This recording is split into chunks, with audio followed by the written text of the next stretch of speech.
Darkest day got me feeling some kind of way. Make me wanna savor every moment slowly, slowly. Fasih menyanyikan lagu Despacito dalam lirik 5 bahasa. Syifa Adinda Negara menjadi perhatian dunia maya. Saya Syifa Adinda Negara, saat ini saya sedang mempelajari 8 bahasa. If you are a glossophile or linguaholic like me, then one language is never enough. Sebelumnya, gadis cantik ini sudah lebih dulu dikenal dengan sederet prestasi yang disandangnya. Syifa meraih berbagai penghargaan mulai dari juara baca berita, lomba akting, menulis cerita, pidato, puisi, hingga kontes hijab. Kemampuannya berbicara dalam 9 bahasa menjadikan nama Syifa semakin dikenal luas. Si te gustaría conocer mejor a una persona en tu vida, una de las mejores maneras de comenzar es hablar su idioma. Vos можете общаться взаимодействовать с незнакомыми людьми, может быть более расширенной культурой.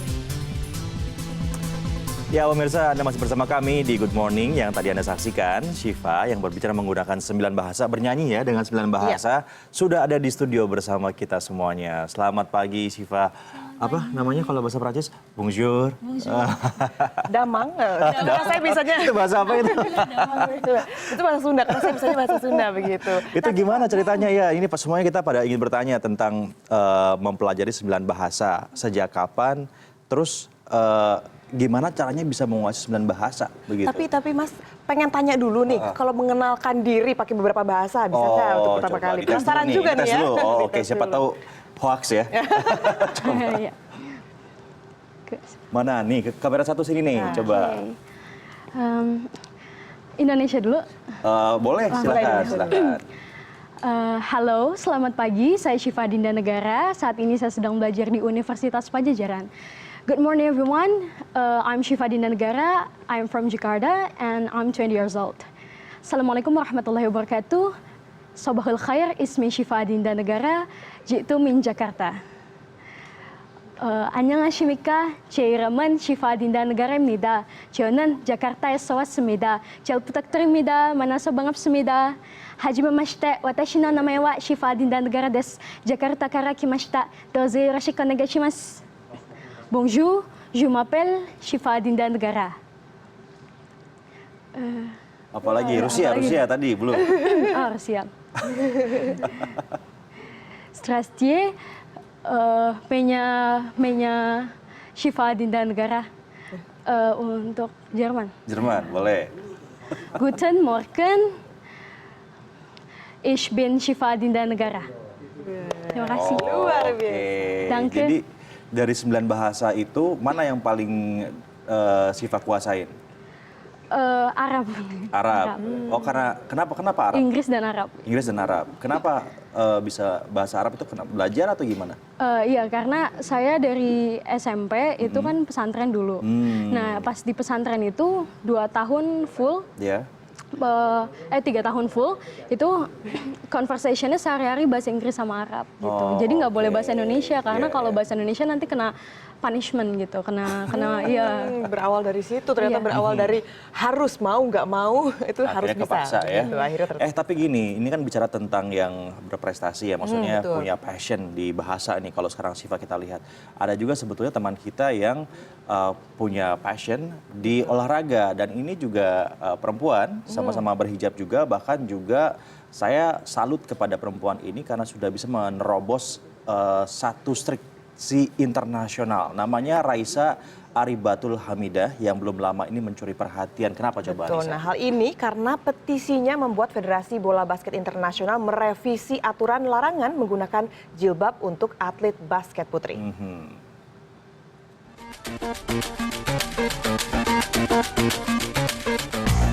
Dialah Raisa Aribatul Hamidah, nama yang seketika mencuri perhatian dengan gugatannya terhadap Federasi Bola Basket Internasional FIBA yang sempat melarang penggunaan jilbab dalam kompetisi resmi.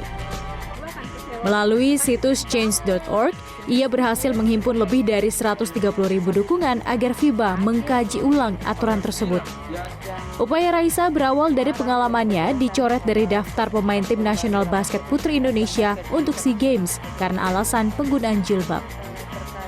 Saya cukup kecewa ya untuk lanjut ke ajang SEA Games karena saya terpaksa harus dicoret, dikeluarkan dari tim karena alasan memakai jilbab.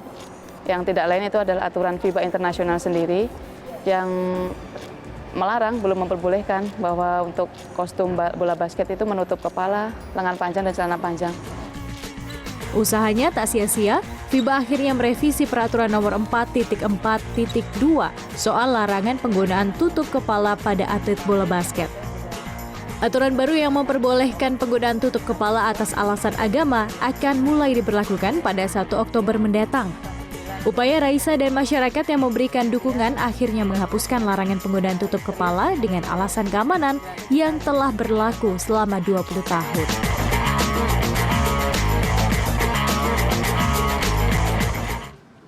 Nah, langsung saja kita juga akan ajak Anda berbincang dengan pebasket nasional Raisa Aribatul Hamidah yang saat ini berada di Solo, Jawa Tengah. Good morning Raisa, selamat pagi.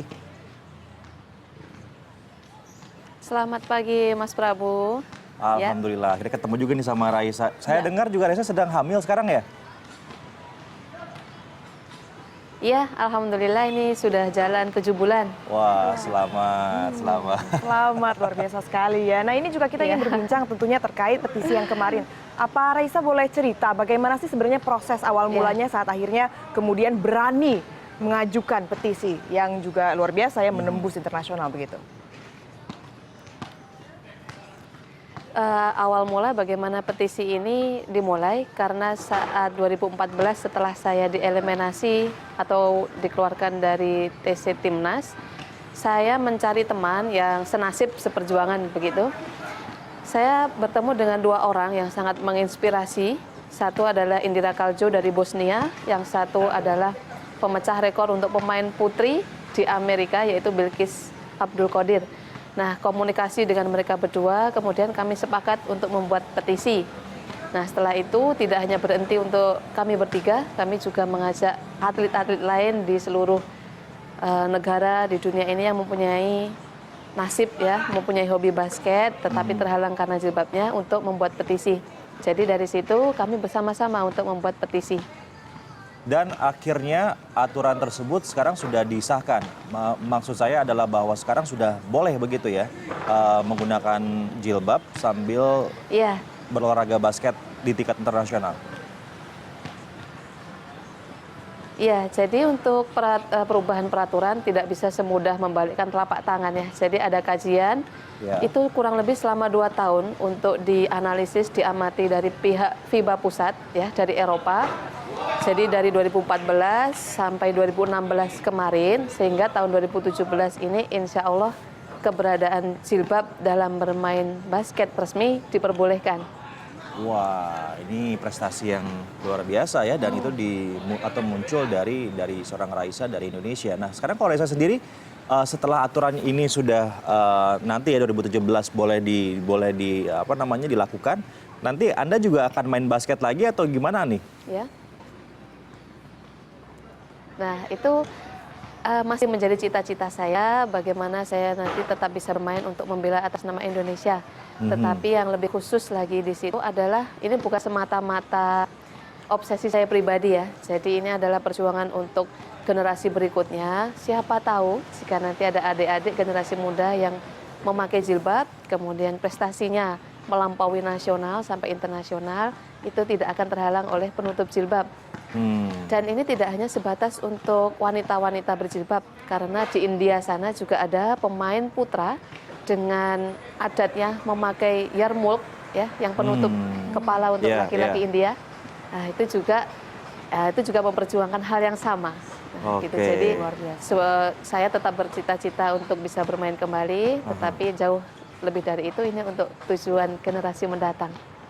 Oke, baik Raisa, ini terima kasih atas perjuangannya ya, luar biasa juga, ini banyak memberikan inspirasi untuk semua orang. Saya pikir bahwa cita-cita itu bisa digapai dengan berbagai macam keterbatasan. Betul, dan juga tetap menjadi diri sendiri dan berjuang untuk itu. Betul. Terima kasih Raisa Aribatul Hamidah untuk waktu Anda di Good Morning. Wah, saya sebenarnya pengen ke Solo nih main basket sama Raisa nih. Tapi pasti kalah ya kalau ngelihat gimana cara dribblenya tadi. Luar Mungkin biasa. kalau begitu sekarang bisa ngobrol-ngobrol aja sama yang ahli bahasa. Apakah kita kalah juga? Saya sih bisanya ya gitu-gitu aja kalau bahasa. Nah, kenapa bahasa? Kenapa bahasa yang kamu suka? Karena bahasa adalah kunci dari sebuah komunikasi, betul.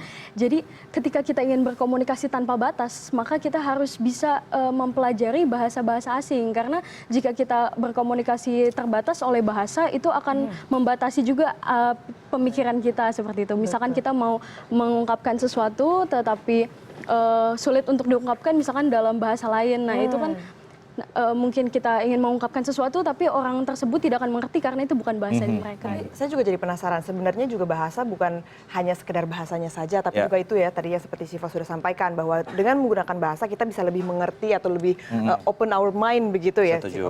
Open our mind ya, bahasa Inggris. Budaya lain ya, Cek. Iya, itu juga untuk mempelajari bahasa kebudayaan lain juga jadi lebih mudahkah dengan bisanya bahasa tersebut? Iya benar sekali. Jadi dengan mempelajari bahasa maka secara tidak langsung kita juga sambil mempelajari kebudayaan.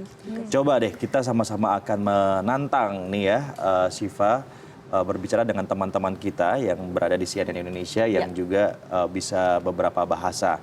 Yang pertama coba Syifa dan juga Anissa kita lihat ke plasma ini adalah Natia. Natia ini bukan hobi ya, tapi memang punya ketertarikan dengan budaya Korea. Dengan budaya Korea ya. Coba Natia akan memberikan satu pertanyaan untuk Syifa. Boleh kita putarkan? 안녕 슈바야. 만나서 반가워요. 제 이름은 나티아입니다. 제 질문 있어요 너한테. 슈바한테는 언어 공부가 어려울까요? 특히 한국어는 다른 언어보다 어때요? Nah, tadi itu Natia. Natia kayaknya menyampaikan sesuatu kita sih nggak ngerti ya sebenarnya apa. Kira-kira jawabnya gimana pakai bahasa Korea? namanya siapa? Syifa. Natia. 안녕하세요, 나티야. 한국어 제일 어려워.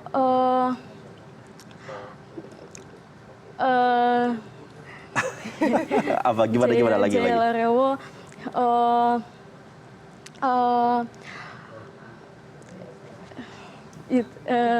Tadi itu pakai bahasa Korea. Pertanyaannya apa? Pertanyaannya itu apa yang paling sulit gitu dalam mempelajari bahasa Korea gitu kan? 제일 어려워. 모두다 너무 어려워요. Oh, oke. Itu jawabannya apa tuh artinya? Sebenarnya hampir semuanya sulit gitu. Iya, hampir semuanya sulit. Oke, hampir semuanya sulit. Buat kita semuanya susah memang bener sih. Nah, ini berikutnya nih. Tadi kan bahasa Korea ya. Sekarang ini ada bahasa Arab. Coba ada rekan kita Abdur. Abdur Rahim ini juga apa namanya jago bahasa Arab nih. Dia adalah produser lapangan dari CNN Indonesia. Boleh diputar videonya? Assalamualaikum ya Sayyidatu Syifa. ما هو الشيء الذي يدفعك لتعلم العديد من اللغات؟ Waalaikumsalam warahmatullahi wabarakatuh. أتعلم اللغات لأن سأتكلم مع كثير الإنسان ولأن أنا أحب لأتكلم وأنا أحب لأتعلم عن اللغات وأنا أتعلم اللغات منذ صغير جدا وكذلك. Nah, ayo artinya apa ayo? Ya pasti bagus sih artinya. Apa tadi pertanyaannya Abdur apa dan jawaban kamu apa tadi? Pertanyaannya itu kenapa kamu apa sesuatu yang bikin memanggilmu untuk mempelajari bahasa-bahasa. Dan kamu menjawabnya? Dan saya menjawab karena saya menyukai untuk berbicara dengan orang lain, dengan banyak orang, dan saya senang belajar bahasa juga, dan saya telah memulainya sejak kecil. Jadi itu menjadi kebiasaan untuk saya untuk mempelajari bahasa-bahasa lain. Oke. Nah ini ada satu lagi nih sepertinya ya, pertanyaan yang akan diajukan oleh teman kita, ada Velda. Silakan Velda. Nah, ada Velda. Velda ini juga teman kita di CNN yang kuliah atau mahasiswi ya. Sastra Prancis. coba ngajak ngobrol apa nih sama Shiva? Shiva, ok, bonjour Shiva, je m'appelle Velda de CNN Indonésie. Mas Prabu et Mbak Anissa sont curieux. Est-ce que tu as un petit ami? Non. Pourquoi? Vous êtes une femme, peut parler 9 langues. Mais pourquoi son petit ami? Je concentrais à mes études. Ah, d'accord. Apa tuh kata? Ini adalah dialog yang setengahnya saya nggak ngerti ya. Tapi ini nggak apa-apa, hiburan. Kita ngeliat hiburan. Iya, jadi kan tadi saya nanya, Mas Prabu sama Mbak Anissa kan penasaran nih, dia punya pacar apa belum? Terus dia bilang belum, katanya karena dia masih mau fokus sama belajar. Ah, bohong. Dia sih bohong kayaknya nih. Bener ya jawabnya itu ya tadi Iya, ya. bohong tuh bahasa Prancisnya apa? Tuh apa ya? Saya mau ngomong bohong gitu. Bahasa Koreanya Kojimar. Kojima. Oh, oke. Ini ada dua-duanya nih, senang sama bahasa sebetulnya ya. Saya suka senang, terkesima melihat yang suka sama bahasa. Kalau dari Velda itu awalnya suka sama bahasa gimana juga tuh, Vel? Gimana ya? Karena sama sih kayak Shiva gitu kan. Komunikasi itu kan kunci utamanya emang berbahasa. Iya. Jadi ya emang lebih baik kita bisa bahasa tersebut terlebih dahulu sebelum kita belajar budayanya gitu. Oke. Tapi saya juga sebenarnya ada satu lagi nih yang penasaran ya. Apa Untuk tuh? sebagai mudah-mudahan nanti calon anak saya bisa multilingual begitu ya. Kira-kira kan kalau belajar suatu bahasa itu membutuhkan biasanya exposure yang cukup tinggi untuk suatu bahasa. Misalnya makanya banyak orang bisa berbicara bahasa Inggris karena exposure-nya juga tinggi. Ada film dan juga musik bahasa Inggris begitu. Bagaimana dengan bahasa-bahasa lainnya? Apakah perlu juga seintens itu exposure-nya Coba untuk nanti bisa jawabnya bahasa? di segmen selanjutnya ya. Kita jeda dulu. Nah, pemirsa jangan kemana-mana nih, supaya juga Anda tahu bagaimana caranya untuk bisa mudah belajar bahasa. Sesaat lagi ya, tetap bersama kami.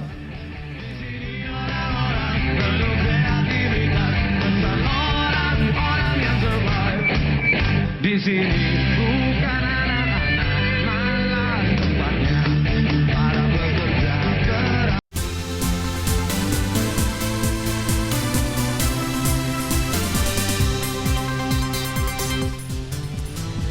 Oke, masih bersama kami di Good Morning. Tadi Anissa bertanya ya tentang apakah perlu mendapatkan exposure yang cukup banyak supaya bisa lancar berbahasa. Nah, mungkin dari Shiva terus bisa ke Velda nanti jawabnya. Shiva dulu boleh? Ya, tentu harus akan banyak exposure ya, karena kita itu belajar bahasa itu dengan kalau kata guru saya dulu untuk belajar bahasa Inggris kuncinya itu 3, practice, practice, and practice. Jadi prakteknya itu bagaimana entah kita ngomong sama native-nya, entah kita mendengar sih, karena mendengar itu kan lebih efektif menurut saya. Kalau bagi saya lebih ke mendengar. Jadi dengan saya mendengar drama-drama, dengan saya mendengar lagu-lagu itu, dan saya menerjemahkan artinya, nah itu akan lebih efektif gitu. Lebih mudah. Lebih mudah untuk dipelajari. Jadi ya, memang harus banyak mendengar dan menonton. Yang hobi nonton drama Korea juga ya? Harusnya sih harusnya bisa. bahasa Korea. Velda gimana, Velda? Velda juga katanya bisa bahasa Spanyol juga, bisa Itali juga. Iya Mas, kan diambil di kuliah. Terus? Nah iya, kalau sama sih sebenarnya kayak Shiva, yang penting kan ya tadi practice, practice, and practice gitu. Tapi kalau Shiva lebih ke mendengarkan, kalau saya itu lebih ke berbicara. Jadi saya emang lebih suka praktek. Jadi nggak apa-apa, kalau kata dosen saya nggak apa-apa salah-salah gitu. Yang penting kamu langsung sama native-nya kamu ngobrol gitu. Toh nanti pasti dia dikit-dikit ngerti juga kan apa yang kita omongin. Nah dari situ makin keasah kemampuan kita dalam berbahasa gitu. Oke, latihan lah ya pokoknya ya. Terima kasih ya Shiva dan juga Velda juga terima kasih sudah di sini dan sukses terus ya tentunya.